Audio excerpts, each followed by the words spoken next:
Let's start with the positive. Let's start with the positive. My guy Andrew Wiggins got himself a B12 shot. Where did like that was cool to see beyond what it means for the team, just for Wiggins to smile, right, and be bouncy and feel like he was having fun playing basketball again. So first and foremost, like, yeah, that's the Andrew Wiggins that we know and love. And, we've all been speculating, hoping, wondering, and being frustrated with just not figuring out what's going on. And that was again the best Andrew Wiggins has looked since the 22 playoffs, right? You saw the spin cycle. It started with the mid ranger. He pulls up for two quick middies, and you're like, oh, he had some elevation on that, right? He had a rhythm, and all of a sudden there was just a decisiveness to him. And the threes, you saw he was after he let him go, he was like, "Go in, come on, like I'm due," and they started to drop, right? And so Andrew Wiggins breakout game. Hopefully he can build on that, right? Like I wanted to get that out of the way because that's a big deal moving forward. There's no doubt about it. Holidays are here again. Let me ask y'all, what are you going to get the men in your family? New socks? Another drill? Get a little more creative. Get them something they would want. Get them a Ridge wallet. This is the hyper lime color. I like the bright pop along with the texture they put on this here. They got the matching key case, but they have 30 different colors and styles. Leather, if you want to go the more traditional route, over 80,000 five-star reviews. And it really fits any lifestyle. You're a businessman, you're in slacks, it's going to fit in any pant pocket, right? A gym rat like myself, I can put it in gym shorts. It's durable, it's stylish, and of course, it's functional. So, shop the holiday sale by going to ridge.com/alchemy to get up to 30% off. And right now, through December 20th, use my link and you can enter for a free chance to win a Ridge bundle worth up to $4,000. But let's talk about it. Let's talk about it. Let's start first with Steve Kerr. First off, it ruined Andrew's kind of like walk-off shot, right? It ruined the storybook ending. Wiggins 4-3 in that fourth quarter, right? And 1.6 seconds left on the clock. And it's the old, are you gonna foul or not? Now, listening to Steve post game, it sounds like they were almost traumatized and concerned about the ref's whistle. And frankly, can you blame them? Right? The way the Warriors have been refereed and the whistle or lack thereof over the last few seasons, they were concerned that, they were going to call it a continuation into 3 free throws regardless of the shooting motion. So I understand that point. At the same time, I don't agree with the decision. I think in 2023, there's too good of shot makers on the floor. Not to mention a 7-2 kid who shoots threes, right? There's just too good of shot making and shot creation on the floor not to try to take that foul. The other aspect of it is, listen, Steve, you're not coaching Andre and Sean and Bogut anymore. I don't think you can leave this gray area of, hey, like we wanted to be careful. We weren't sure if we were going to foul. We wanted it to be.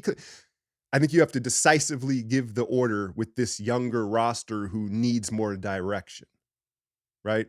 And so Chet hits the three, and I guess you can say you live with it. Do you though? Again, in today's league, guys hit that shot all the time, like just tough fall away, fade away, contested threes. That's why you got to foul. I think I'd have rather seen him try to make 3 free throws in that situation, even though he's a good free throw shooter, or live with the call. It seemed like Wiggs had a beat to rack down on him before he turned. But again, if you don't give him decisive orders of what they're trying to do, you're leaving it open to interpretation to players who don't have the instincts of yesteryear's players, right? But I think the bigger issue moving forward, that was a bang, bang, tough play, and some are going to agree you make him make that shot. Some are going to say you just take the foul. So I understand that's a bang, bang decision. The bigger issue is Klay Thompson, right? And allowing him to just diarrhea shoot down the stretch and chase the glory. I know he had 3 threes in the game, but Steve is in a position here where it doesn't look like he is able to bring in Klay and put him in a lesser role right now. And I think a big part of that is they know Klay so well. Klay is the type that's going to dig in even more. Like if you were to reduce his role, it's going to make Klay push even harder.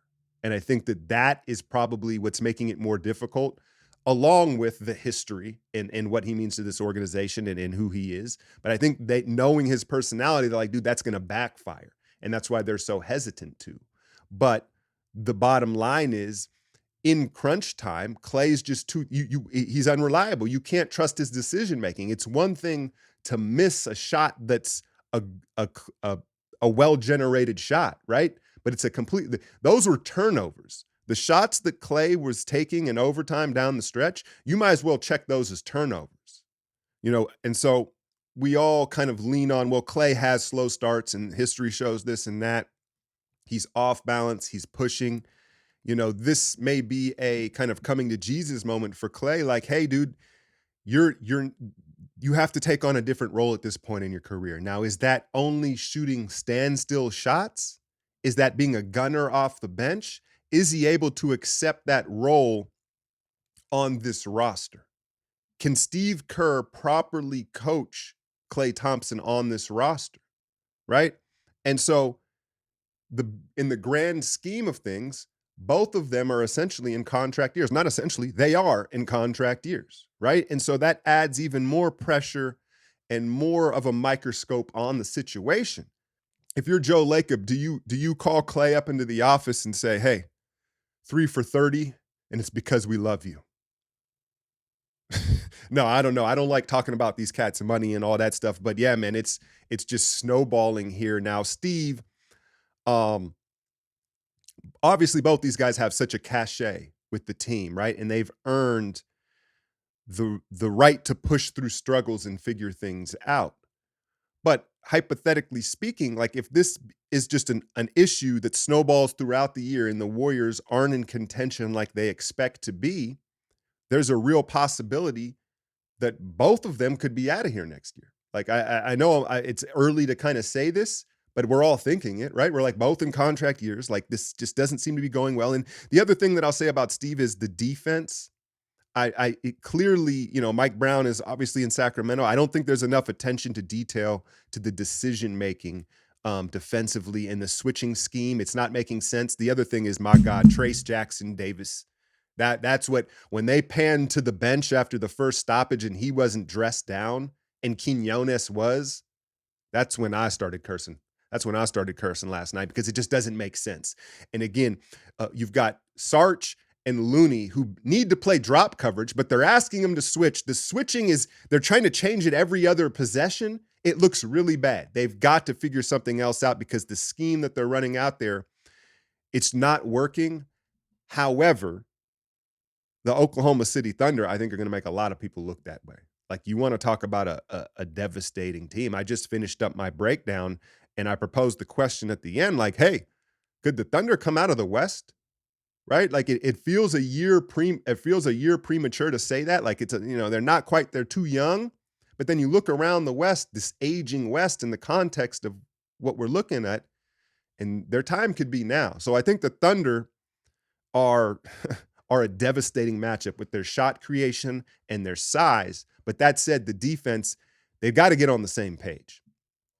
But just for fun, I think the other issue is, first off, Kerr's not going anywhere in season, right? If this were to happen, it would be the contract expires in the summer and they move on, right? I think the issue is with Steph and Draymond here in their twilight, and Klay, you assume, who do you bring in, right? I know there's a lot of people fed up with Steve Kerr right now, but it's like, who are you bringing in? Like, do you look to the college ranks, like a Calipari or like someone like that? That doesn't seem to make sense, right? When you look at the veteran names out there, Doc Rivers, Bud, right? Like I don't know if that makes sense. You know what I'm saying? Juwan Howard, if you go to the college coaches, I don't see them bringing in like a young, I know it's been trendy to bring in like a young college guru X's and O's coach, and teams have had success with that.